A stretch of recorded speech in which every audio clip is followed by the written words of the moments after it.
So ayun, habang nag-gear up sila for everything else, if you're new to the channel, please browse our content, and if you liked it, please subscribe and click the bell button. So ayun, this is our 8th operation. Nakikita nyo nga naka-cloth mask ako, pero may another good news tayo. My wife ordered this mask, so PM 2.5. So as napapansin nyo, wala yung blue ko. So yung blue ko kasi medyo, yung filter niya is medyo kailangan ng palitan. So nag-cloth mask ako, tapos binilan ako ng asawa ko, si Mai, kay Papa, sa amin. So ayun, thank you. Nandun siya sa loob, nakahiga, ayaw niya magpakuha, pero susuot ko na to, itong bagong mask. Cloth mask, actually wala tong silbi. Design lang talaga to. So kung may mga naka-cloth mask dyan, I suggest lagyan nyo siya ng extra protection para at least hindi lang siya maging design. Lagyan nyo siya ng another 1 or 2 ply of wipes para at least tumaas yung effectivity niya. Though hindi siya kasing effective ng totoo or ng original, yung legit na mask. But at least we did something about it. Alam naman natin na may difficulty in acquiring yung mga mask na talagang gumagana. So ayun, thank you. Mai, thank you of Gavin Crew Travel Services.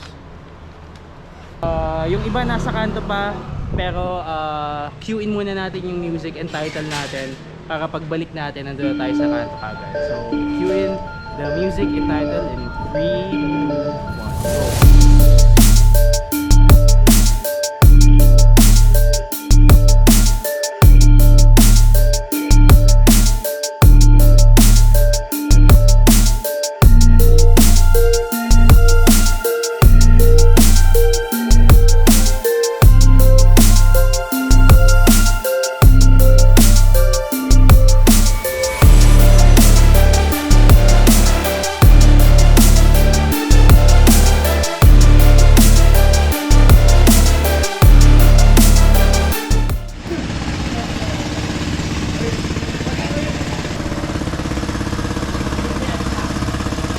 So habang naghihintay tayo, dito lang tayo sa disinfection unit natin dito sa Sitio Tres.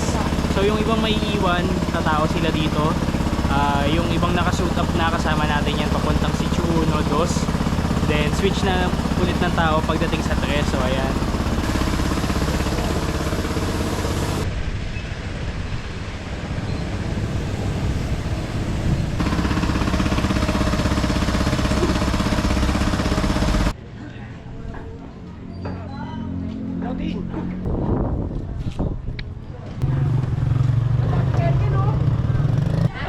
So ayun, we're back.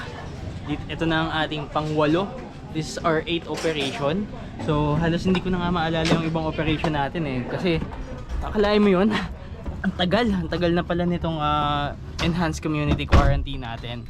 So if I can remember it correctly, first natin is March 14, March 17, March 21,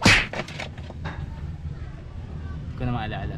March 21, 24, 27, 30,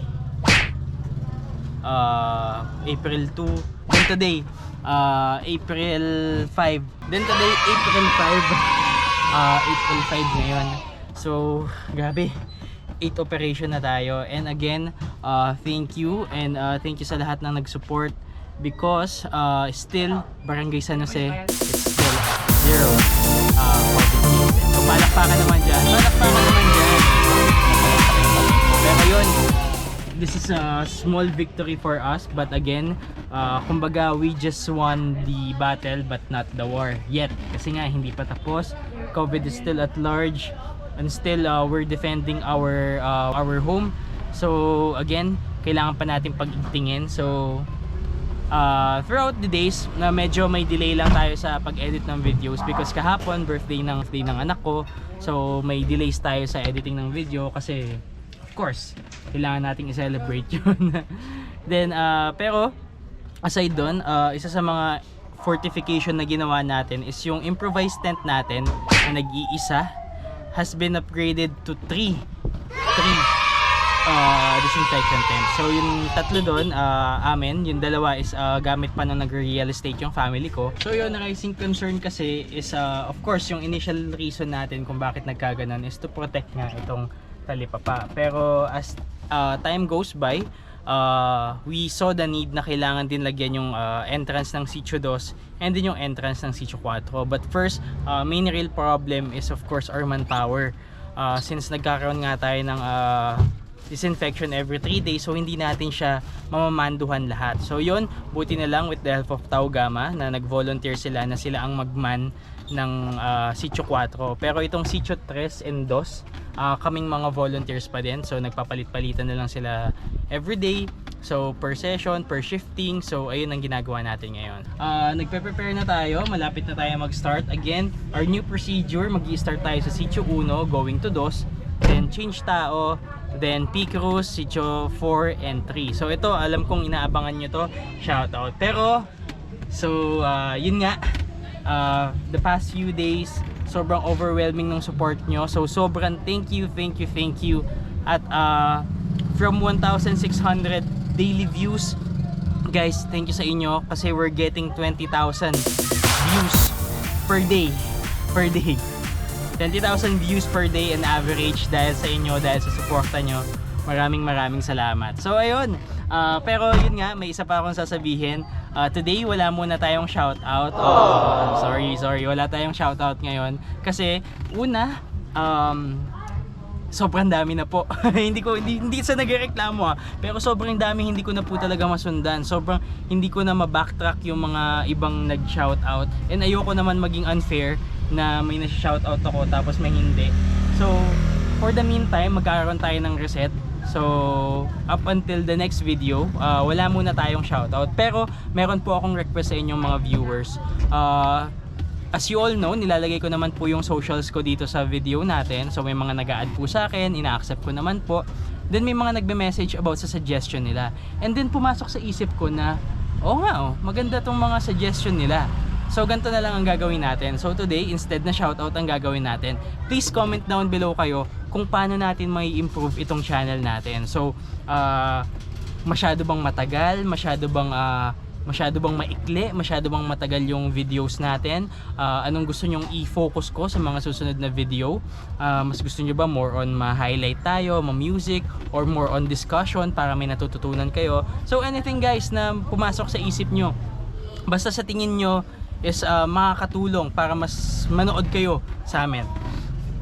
Kasi to be honest, hindi naman po talaga ako YouTuber. I mean, nung una ko pong ginawa yung channel ko, more on ginagawa ko siyang personal vlog kung ano po yung ginagawa ko sa buhay-buhay.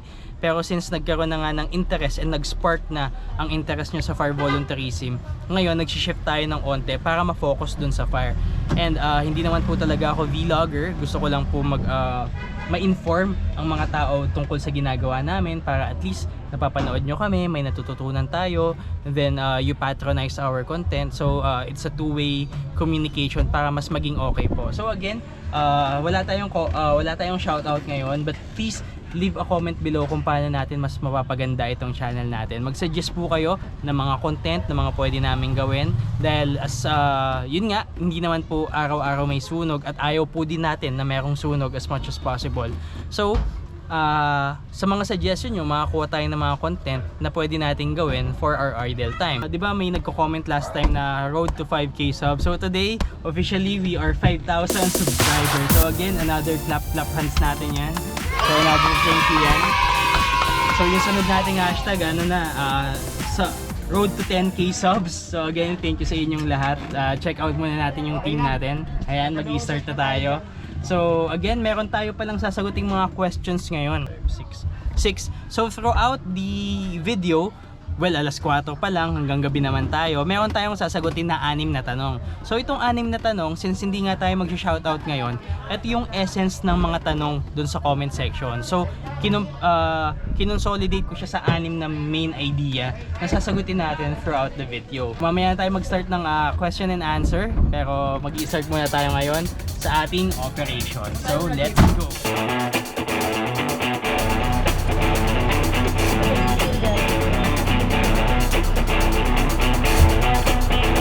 Sabi ko para mainit.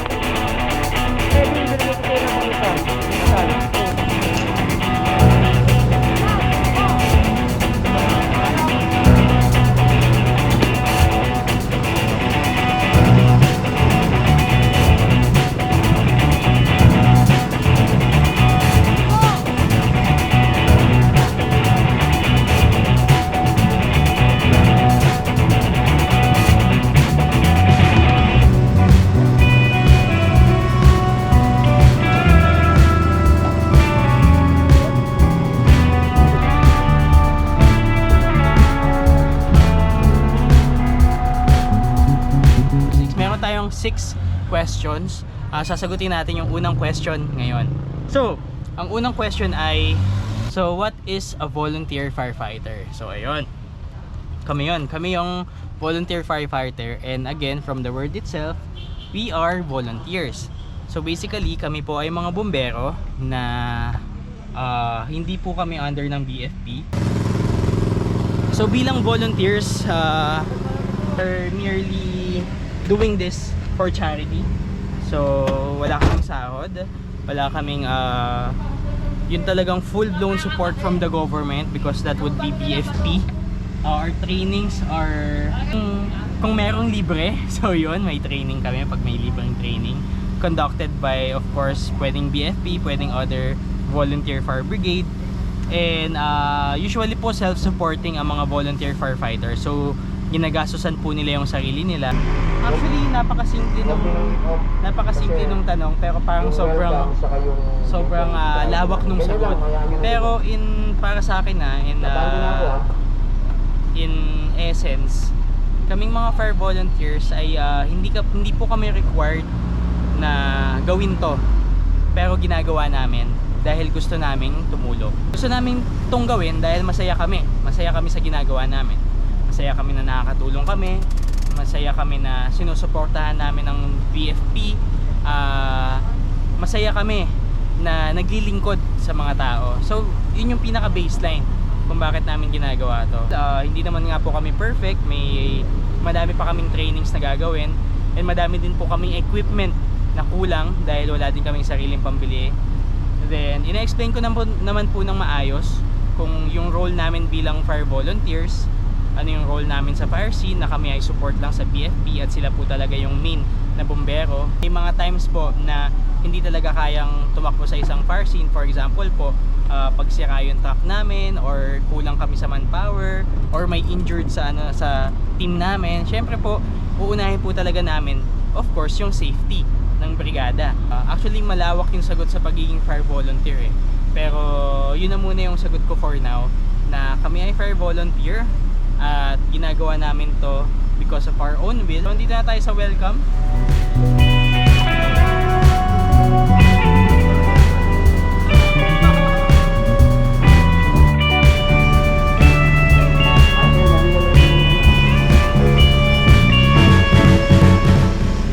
Remind ko lang ulit, wala po tayong shoutout ngayon or until sa next video, pero I'm inviting you guys or requesting na i-comment down nyo below kung ano yung mga suggestion nyo kung paano natin mas mapapaganda itong channel natin. Then, yung mga pinakamagandang comments, pinakamagandang suggestion and mga execution, syempre babasahin ko sa sunod na video. Syempre i-feature ko kayo, so technically parang shoutout na din yon, kasi babasahin ko yung mga comments nyo and mga suggestions nyo. So ayun, nasagot na natin yung first question kanina, kung ano yung fire volunteer. Mamaya pagdating natin sa sitio 1, sasagutin natin yung second question. So yun pala, quick trivia, yung mga fire hydrants dito sa San Jose is a project of RCBSJ. So RCBSJ is the Responsible Citizens of Barangay San Jose. Yun yung former name ng group natin bago maging Response Fire Volunteer, and again headed by BRGY Reyes. So 10 years ago, nag-request tayo sa local government na magkaroon tayo ng fire hydrant sa sitio 1, 2, 3, and 4. So after nun, ipa-flash natin sa screen yung mga letters. Ayan. So madaming stories about it, kung paano tayo nagkaroon ng fire hydrant, pero this is the real story. It's a project po of RCBSJ and we are proud of it, kasi hanggang ngayon nagagamit natin. So yun po, yung kaninang binidyohan ko is yun yung fire hydrant sa sitio 1. May kumakaway. Then meron din tayo sa sitio 2 and sitio 3. However, yung nasa sitio 4, yung request natin is na ilagay siya sa Cruz. So Maraming salamat, Mayor Benhar. Tandang-tanda ko yon, no? Paglapit namin, pagbasa mo ng letter, sabi niya ganun, fire hydrant. Bigla mong binulot yung phone mo, tinawagan mo agad. So salamat sa iyo, Mayor Benhar, salamat.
Sitio 1 at ito naman po ang Sitio 2. So dahil dyan, sasagutin na natin ang second question. Where do you get your music? So ayun, ang dami nagtatanong kung saan ko ba nakukuha yung mga music ko, yung intro ko, yung mga music ko sa gitna. So ito lang, napakasimple lang ang sagot dyan. Once po na meron na po kayong YouTube channel or mag-upload din po kayo ng video sa YouTube, meron po tayong tinatawag na YouTube Creator Studio. Sa Creator Studio po, meron po dong channel po dun na audio library. So YouTube audio library. So nyo, lagay ko pa yung link dito sa audio library para makita nyo. But again, dun nang gagaling yung music ko from YouTube mismo. So ayun.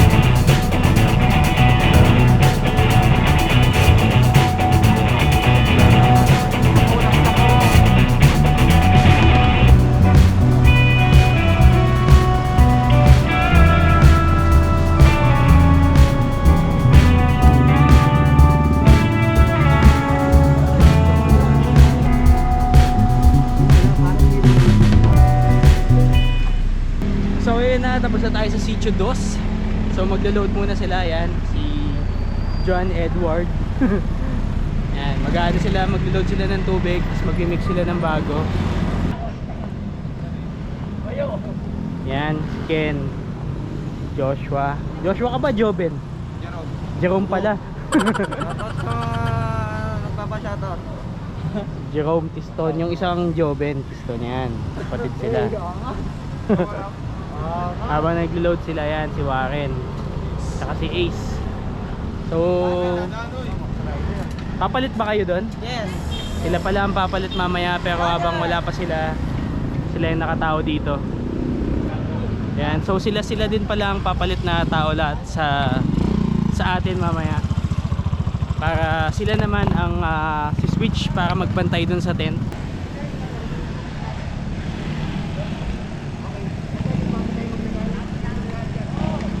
Yan, so ito yung Sitio 2. Ito ngayon yung Sitio 3. So daan na tayo dito. Dito okay na tayo.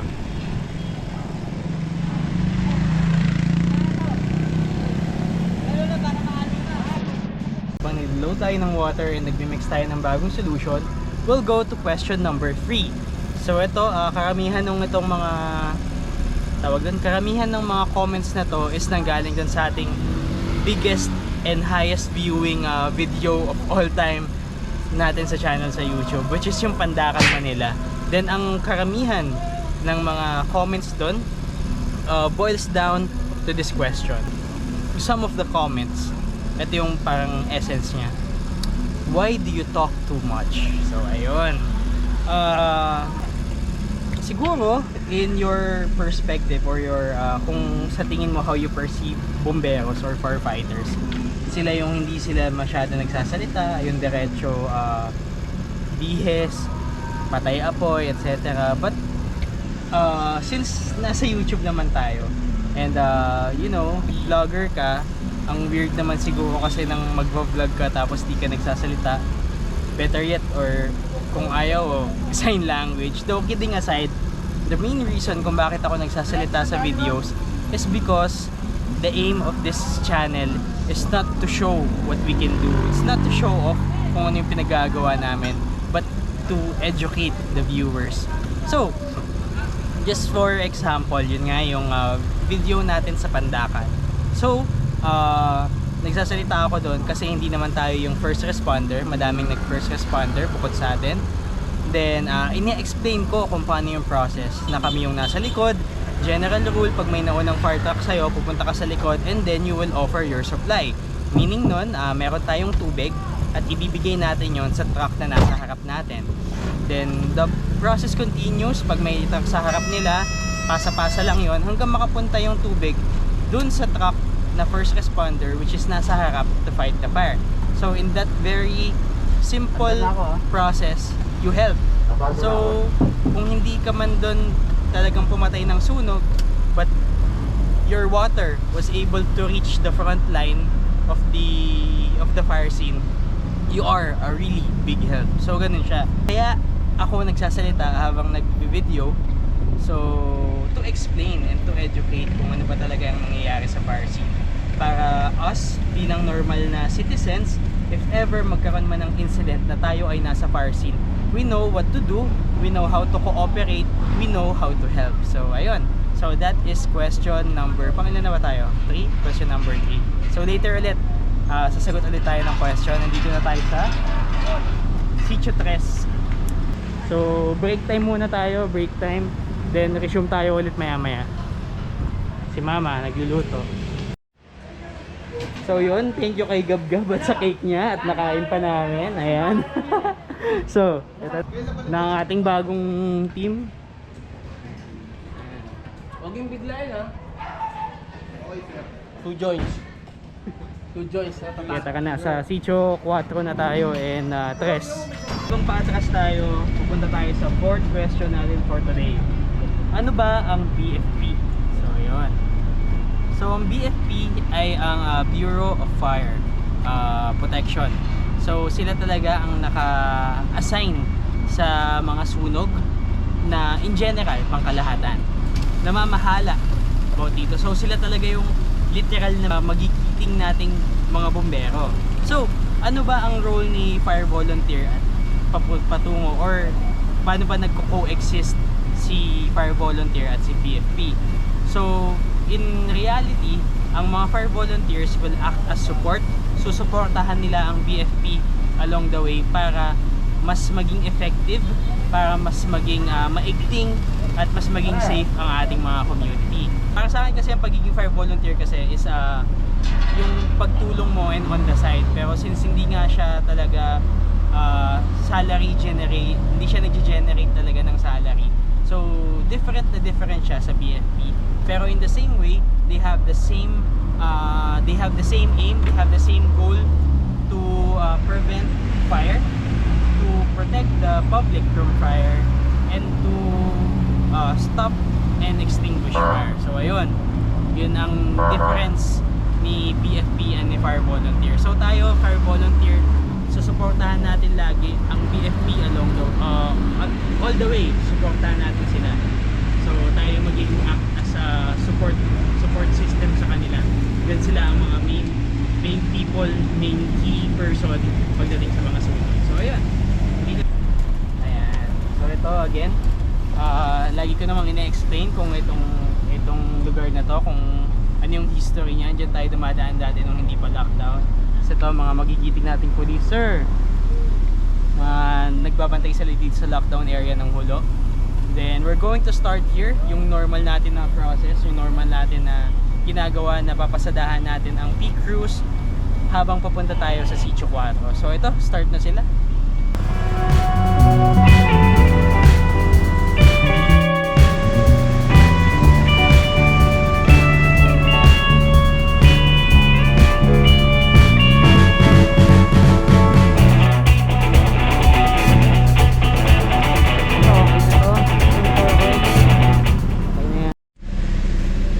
Again, Sir Peralta, ito ulit, daanan ulit namin yung house mo para kampante ka dyan sa Fairview.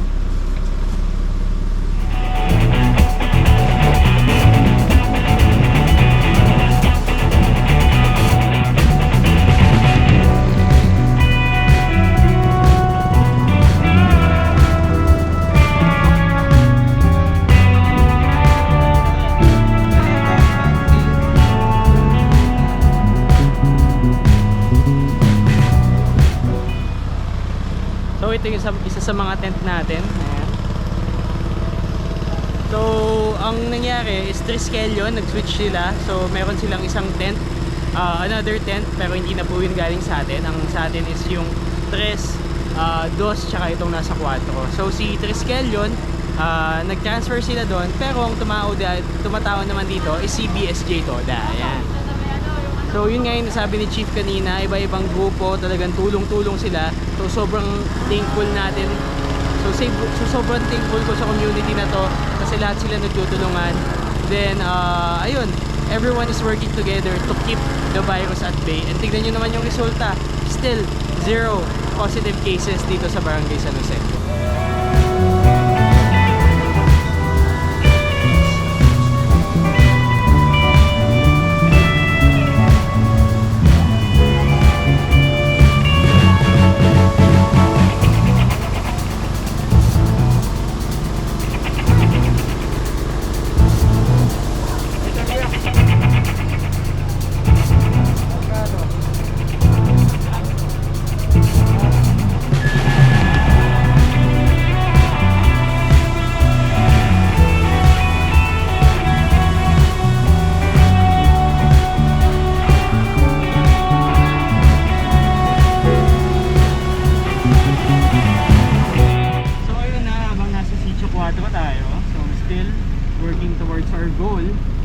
Papunta na tayo sa panglimang question.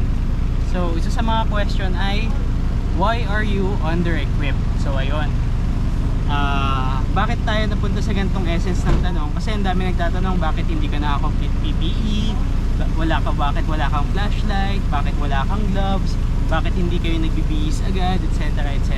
But it all boils down to this question: why are you under-equipped? So ibig sabihin po nun is bakit kulang ang ating kagamitan. So ayun, so since tayo po ay yun nga po volunteer firefighter, and nasagot na po namin yung ibig sabihin ng kanina na kami po ay self-supporting, halos lahat ng operational cost namin bilang bombero is shouldered by us. So kami mismo ang gumagastos sa sarili namin kadalasan. Although we have support naman ng aming barangay or chairman, so yung mga minimal na gastos sa amin na yon, dun sa fire volunteer na yon. Pero pag malalaki na, pag di namin kaya, we ask help, we seeking help sa aming barangay o sa aming kapitana. Ayun, so yun yung ibang maintenance cost dun sa syempre pag hindi na kayang shoulder, and of course yung bumbero naman na to is Ay, may dadaan. yung benefit naman nito is of course kung saan tayo naka-area, which is San Jose. So the local barangay tends to help us din pag masyado nang malalaki yung mga gastusin, for example mga repairs, etc. Pero lahat yon is subject for approval. Hindi naman talaga automatic na ganito, may hilingin kami, bigay kagad. So of course it runs, dumadaan pa rin to sa due process, and if kaya kaming masupport. So yun nga, given that kind of situation, karamihan ng equipment natin is either donate sa atin or padala ng mga kamag-anak namin from Canada, from abroad, yeah. Some our yung aming PPE, yun, paunti-unti pinadadalan kami ng kamag-anak namin, mga kapatid ko sa yung mother ko from Canada. So the rest talaga nahihirapan kami to complete the PPEs, no? We all know medyo expensive talaga yung mga PPEs natin na pang bumbero. So kaya yun nga, hopefully na kompleto rin kami. Lahat naman gusto rin namin talaga nakakompleto kami, just to protect the fighters. Kaya lang po sa kagustuhan talaga nilang tumulong, maraming salamat sa mga volunteers, sa fire volunteers, sa response. Sa kagustuhan nilang tumulong, even kulang ang kanilang PPEs, ginagawa na lang nila, even Reyes. Kaya nga kung meron siyang mga mabubuting loob na pwedeng mag-donate sa amin ng PPEs, thank you very much po in advance. Ayun, quick trivia, I myself wala akong talagang akin na PPE. So since magtatay naman kami, ang minsan ginagamit ko is yung naka-register sa kanya. Pero hopefully soon, since nag-grow naman po itong YouTube natin, since if magkaroon na tayo ng ads, please don't skip the ads. Really big help for us. Then baka dahil doon unti-unti na nating makomplete yung PPE natin, not only for me but sa buong squad, even mga equipment, even mga upgrades para sa truck natin. Hopefully soon, ma-upgrade natin ang sarili natin, ang equipment namin, yung mga tools namin, para ayun, mas makakatulong tayo ng mas better, mas faster, and mas stronger. So yun. So that's the 5th question. Pagdating natin mamaya sa base, sasagutin na natin yung final 6th question.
Thank you, thank you.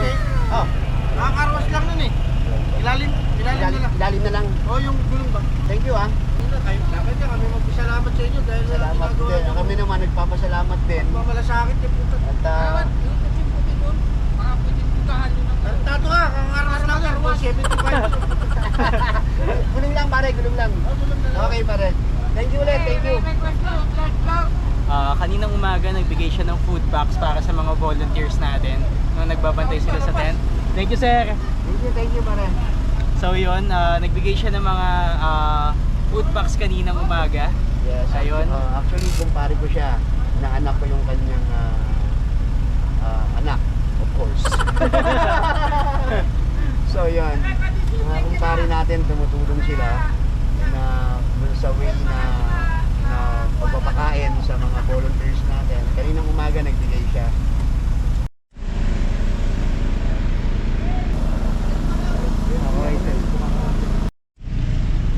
Ayun, so since may port tent na na line of defense ng San Jose dito sa bagong daan, so hindi na tayo makaka-atras na yung ginagawa natin ang usual. So ang gagawin natin, i-check natin kung hanggang saan naabot yung hose natin, tapos yun na lang yung ibubugahan natin. So kakalagpas lang natin sa bagong daan and malapit na rin tayo sa Sitio 3. So yun, sobrang lapit na nating matapos.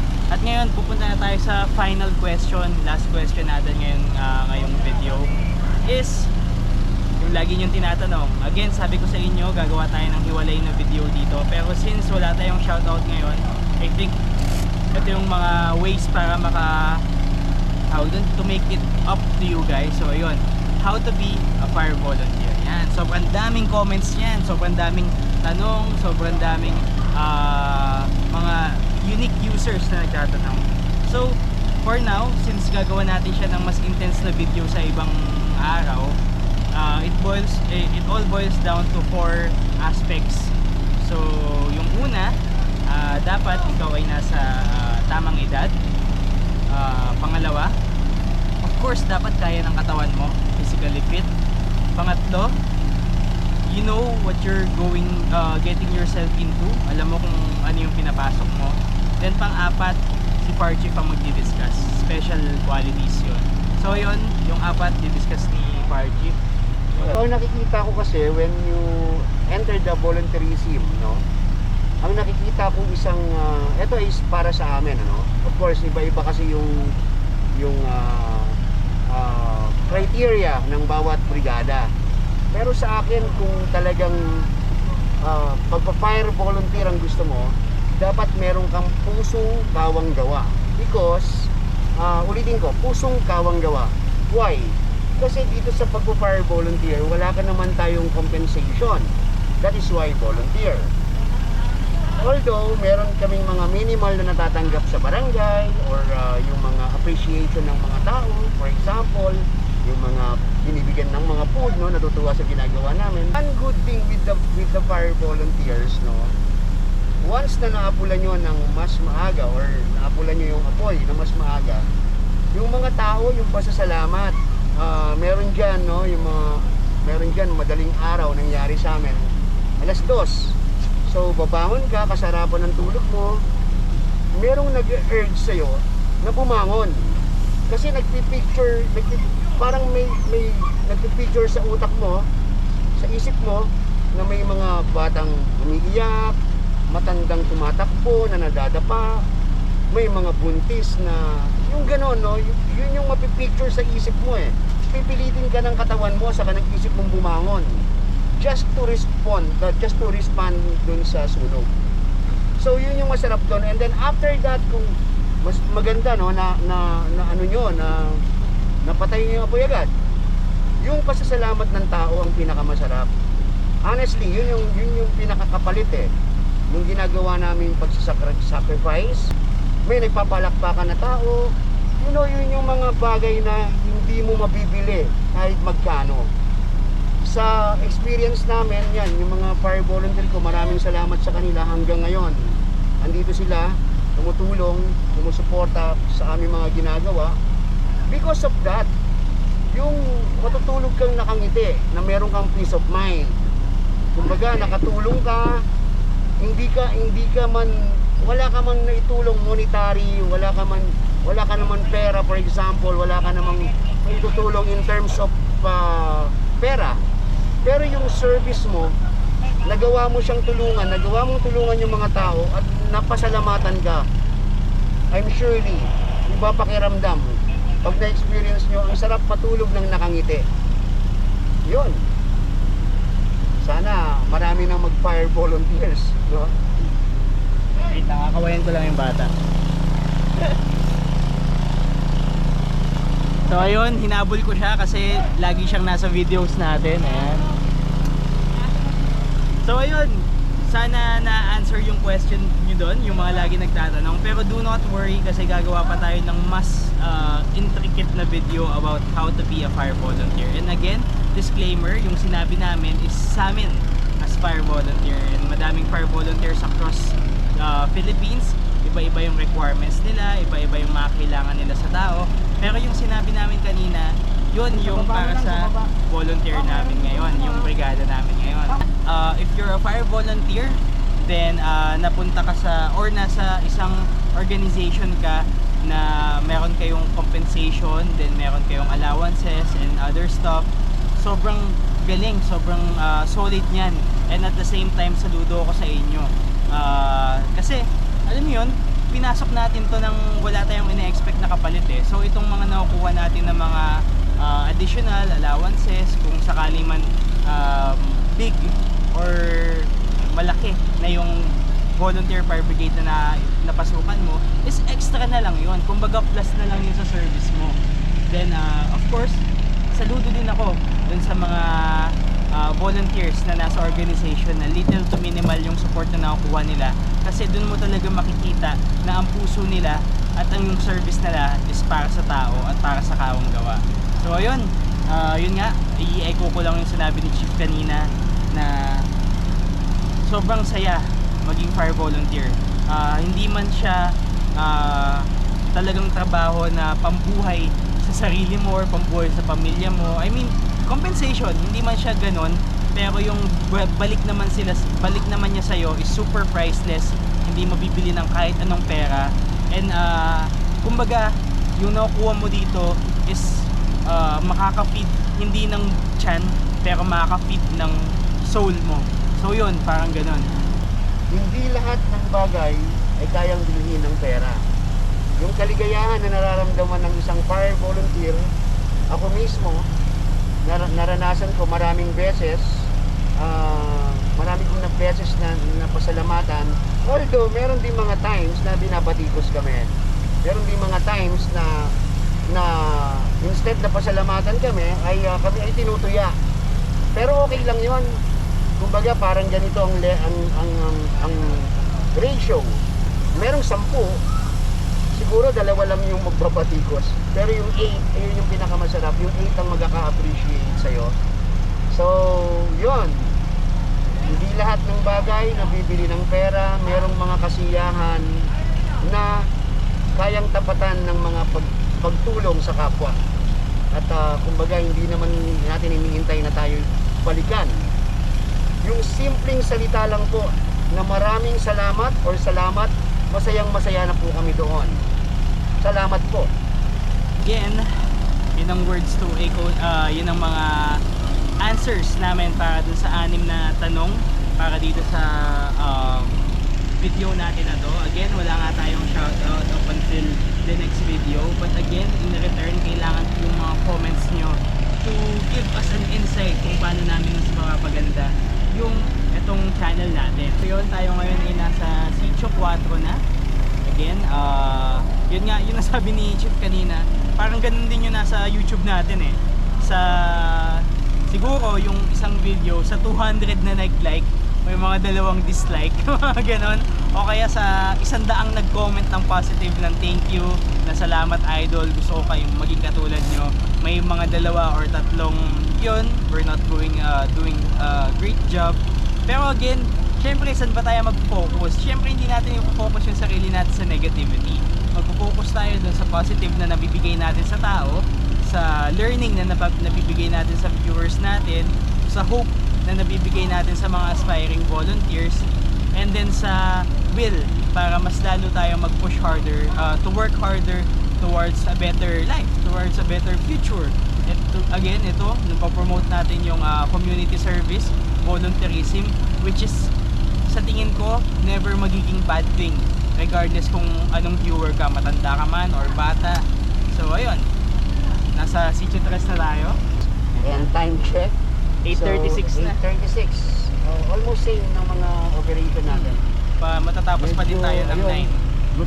Gutom na kami, pero konti na lang naman.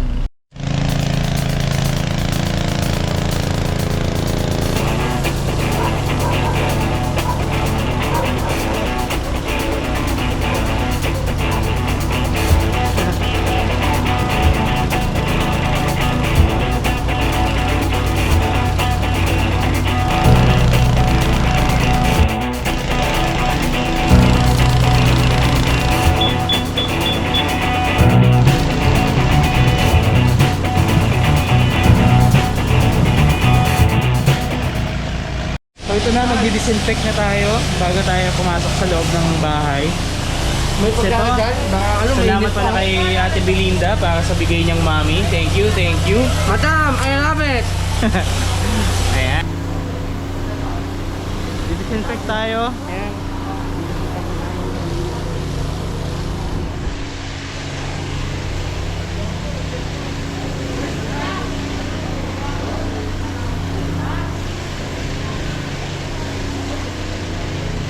Ayun, so that's just the first line ng defense natin para magpa-disinfect. Of course, the best pa din ng ligo. Ligo tayo agad. So ayun, i-end na natin ang ating video. Ayan, setting up shop na tayo. So, setting up shop? Anong klaseng idiom yun? Okay, so ayun, thank you guys for watching. Again, this is our 8th operation. And ito na. Everything is doing well na, everything's going smoothly. because as of tonight, wala pa din, zero pa din ang Barangay San Jose. And again, thanks to everyone who participated, not only us volunteer, pero pati yun, yung mga ibang tumutulong sa atin. Thank you for watching, and before this video ends, please, if you like it, please subscribe to our channel and click the bell button. And if you see ads sa video namin, please don't skip. It will be a very big help for us, lalo sa brigade namin, to acquire new equipment, to have a better training, and etc. And yun. So thank you so much, and thanks for watching. See you next time.